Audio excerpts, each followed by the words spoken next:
Hello and welcome to Statistically Significant. In this series, I was doing the hands-on practical using this calculator. In my previous video, I had explained that how to do one-way Anova manually. In this video, I will be discussing how to do two-way Anova with one observations per cell, that is without replication, using the calculator. Now for the students, especially who are studying under different colleges of the University of Calcutta, while doing any practical problem, they have to follow a particular scheme. That is, they have to first write down the theory related to the practical problem and then do the calculations and then write the conclusions. So now I am proceeding to my problem. Here we are given that there are three different methods of analysis, M1, M2 and M3, which are used to determine in ppm, that is parts per million, the amount of certain constituent in the sample. Each method is used by 5 different analysts. So now this table gives us the responses and we have been asked to conduct an ANOVA test. So first of all, why are we using a two-way ANOVA? See, these responses, these numbers, they are affected by two factors. First, the analysts, the 5 different analysts are affecting these responses, and the 3 different methods M1, M2 and M3, they are affecting these responses. And we are using the one-way ANOVA with one observations per cell because, see, we have just one observation corresponding to the two factors. 1 and 1. So just 1. Okay. We have not more than one. In more than one case, I will be making a different video. Stay tuned. So now coming to the theory, the model for the two-way ANOVA is it's Yij equals to mu plus alpha I plus beta j plus gamma ij plus Eij, where I is running from 1 to up to p and j is from 1 to up to q, where Yij is the observation corresponding to the ith level of factor A and the jth level of factor B.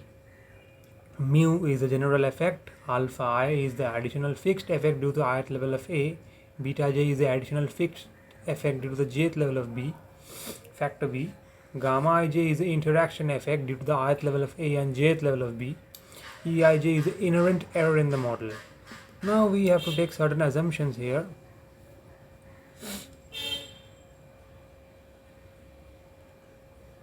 See, alpha, the sum of all the additional fixed effect due to the ith level of A, that is summation I equal to 1 to p alpha I is 0.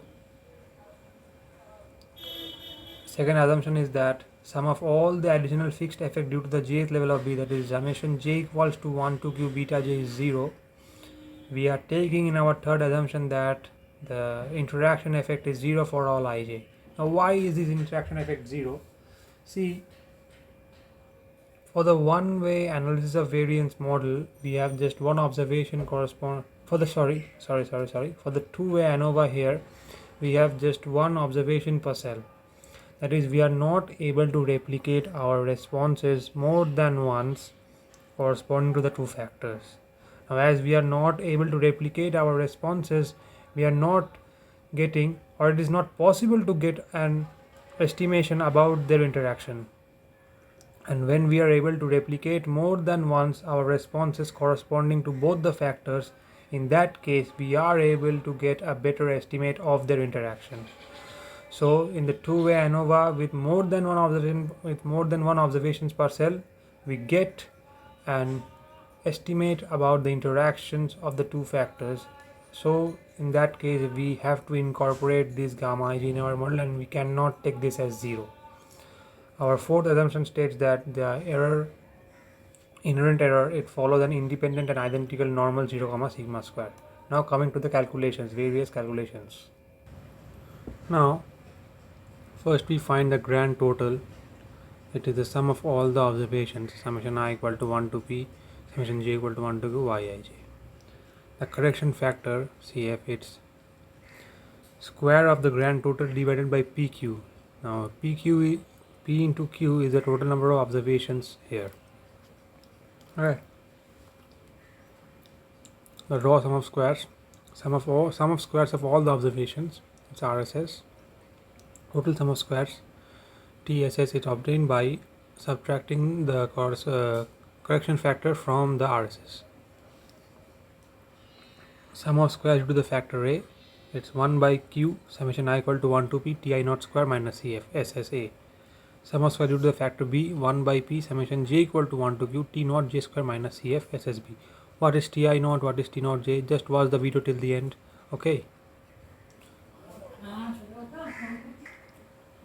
The SSE is obtained by TSS total sum of squares minus sum of square due to the factor A SSA minus sum of square due to the factor B SSB.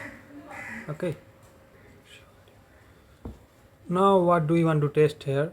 Our first null hypothesis, it states that alpha equals to 0 for all I, that is there is no significant effect on the responses due to the factor A, against the alternative that yes there is a significant on the responses due to the factor A.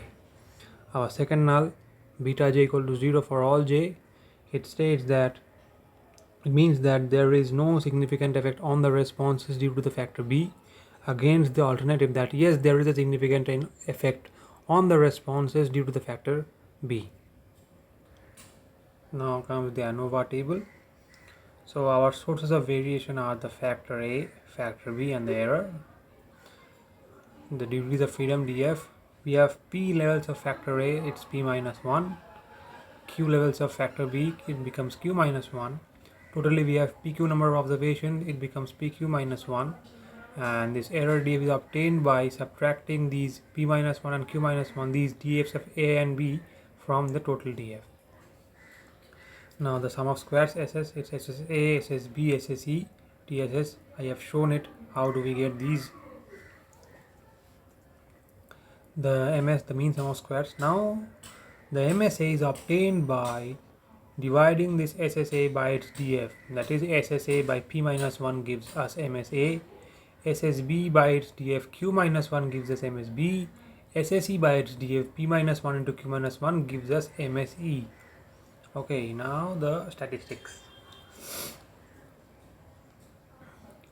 For F statistic, its F1 is MSA by MSE, which follows an F distribution with degrees of freedom p minus 1 comma p minus 1 into q minus 1.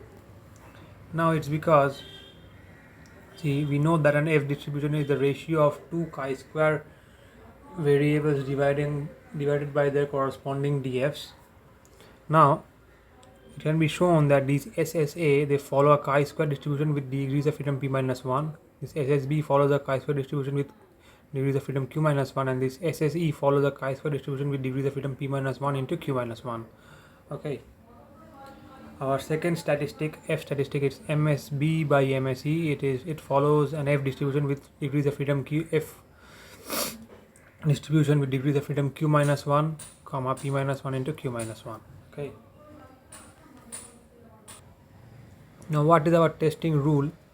We reject H01 at level alpha if this F ratio, this statistic, exceeds the tabulated value F at level of significance alpha, the degrees of freedom p minus 1 comma p minus 1 into q minus 1. We reject our second null hypothesis H02 at level of significance alpha if this F2, this ratio, exceeds this tabulated value F alpha, that is at level of significance alpha, the degrees of freedom q minus 1 comma p minus 1 into q minus 1.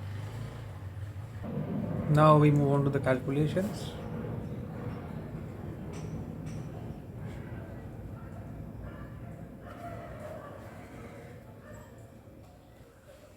At first we prepare a table for calculating the various sum of squares and the ti naught values.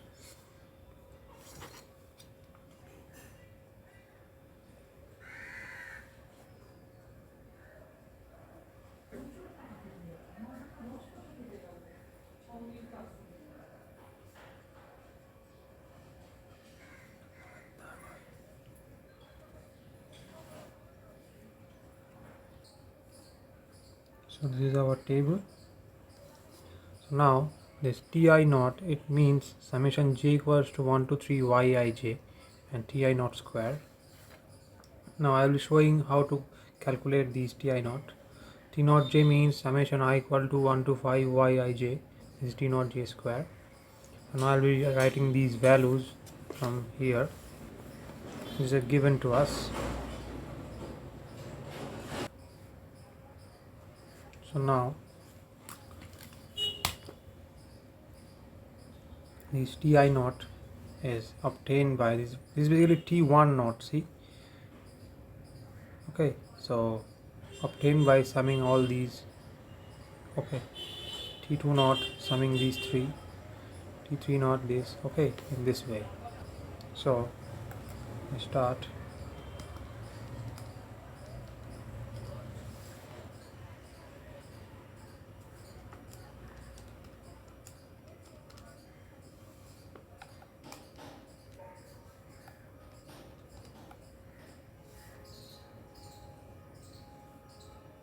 So we have obtained our Ti naught values. Now the Ti naught square, by squaring these we get the Ti naught square.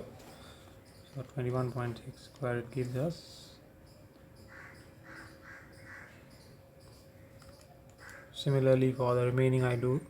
So we have got the Ti naught square values. Now for the T naught j, this is obtained by adding these 5. It's T naught 1. T naught 2 is adding these 5. Okay, T naught 3 is adding these 5. And then again squaring these we get the T naught j square. T naught 1 square, T naught 2 square, T naught 3 square. Okay.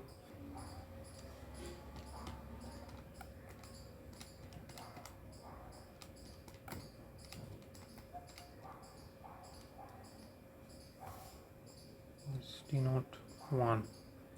So we have got our Ti naught square, T naught j square. Now adding all these we get our grand total, because these are all the sum of all the observations, see. Similarly adding these three we get our grand total. So grand total is here is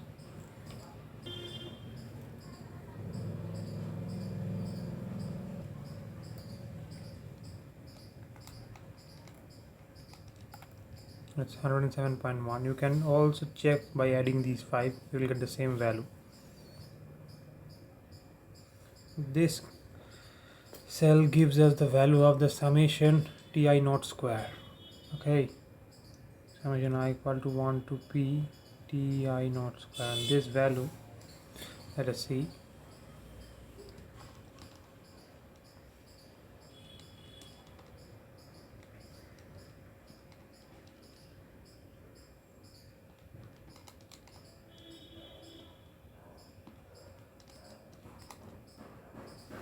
it's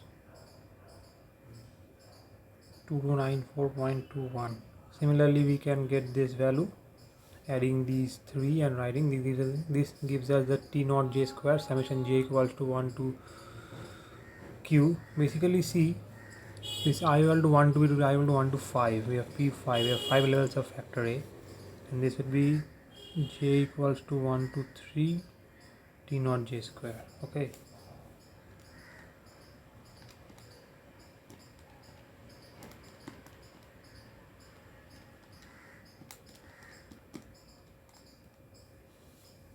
we get it as 3827.45. so we have got all our necessary values. Now we calculate the various sum of squares. Then our grand total is 107.1. the correction factor is 107.1 square by p into q. We have p5 q3, so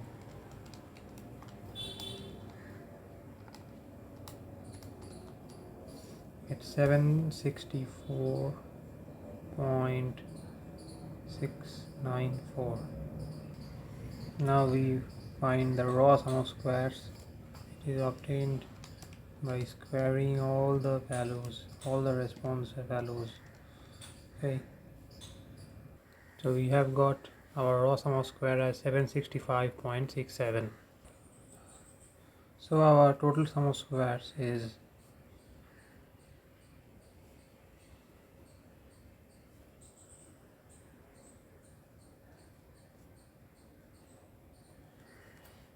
it's going to be a small value. It's 0.0 976. Now the SSA. My formula was 1 by Q. We have Q as 3 summation Ti naught square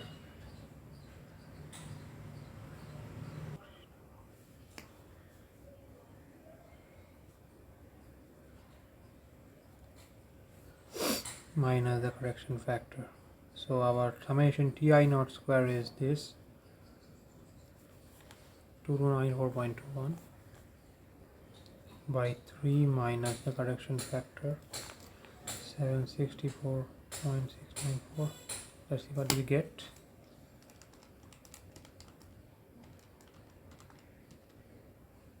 A very small value. We approximate this 4266 as 0.043. Now the SSB 1 by P. We have P as 5 summation j equals to 1 to 3 T naught j square minus CF. So the T naught j square sum is this 3827.45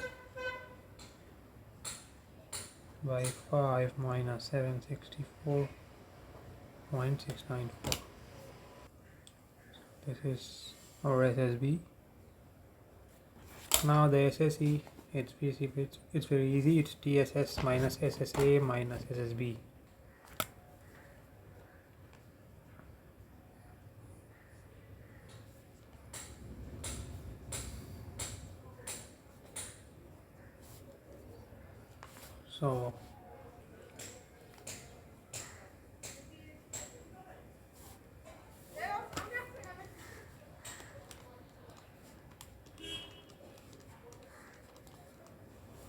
So our SSE is 0.137. So now we will be able to make our Anova table. Table number 2.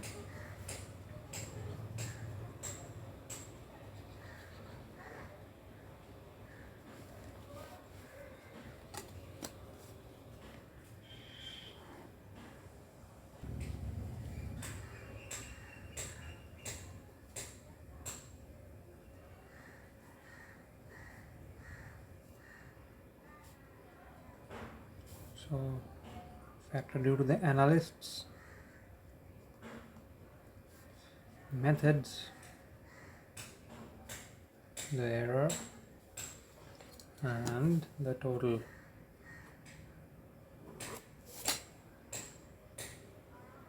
So we have 5 analysts, 5 minus 1 gives us 4, 3 methods, 3 minus 1 gives us 2. Totally we have 15 observations, 5 into 3. So it's 15 minus 1 gives us 14, and 14 minus 4 minus 2 gives us 8. Now the SS with the analyst, the SSA is 0.043. With the methods, it's SSB 0.796, SSE is 0.137, and the total sum of squares is 0.976. Now the MS, divide this SS by its DF.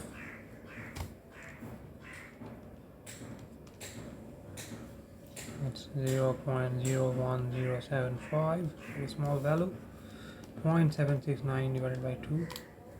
Dividing this SS by its DF, we get the MSB. And for the MSE,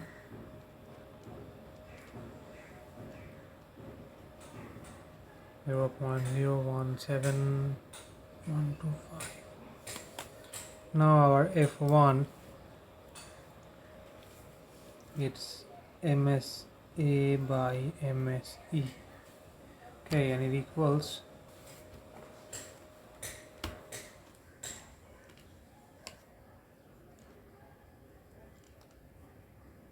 divided by the fraction value.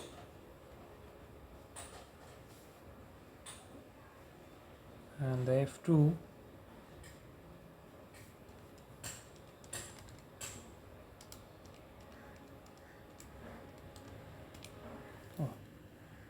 it's 23.24. So now to find the tabulated values, we have to take the help of the statistical tables. Now F1, it follows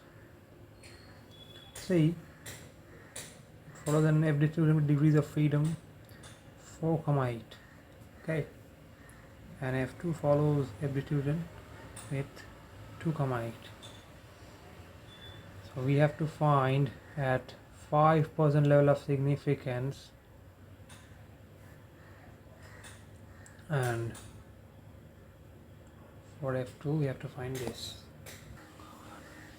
So now we have got our statistical table. We have to find F distribution at level of significance 0.05 with degrees of freedom 2,8. So 2 and 8, 4.46.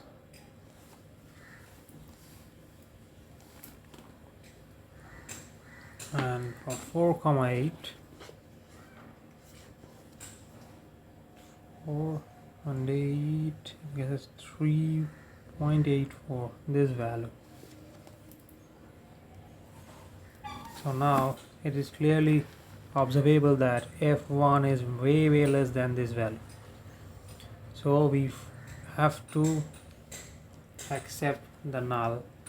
First null hypothesis is that there is no significant effect on the responses due to the factor A. That is, there is no effect due to the analysts. And for the second null, you can see that the observed value 23.24 is much larger than this tabulated value. So in this case we have to reject the null, that is, there is a significant effect on the responses due to the different methods. So we write down our conclusion.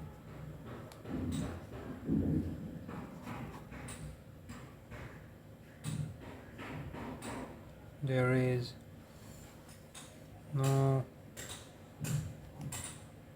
significant effect on the responses due to the analysts. And our second is that there is a significant effect on the responses due to the factor B, due to the methods. So I hope I have been able to make you understand how to do the two-way Anova with one observation per cell using just a calculator manually. So for more such videos, please subscribe the channel, do like and share.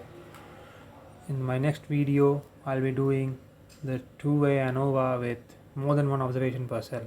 Thank you.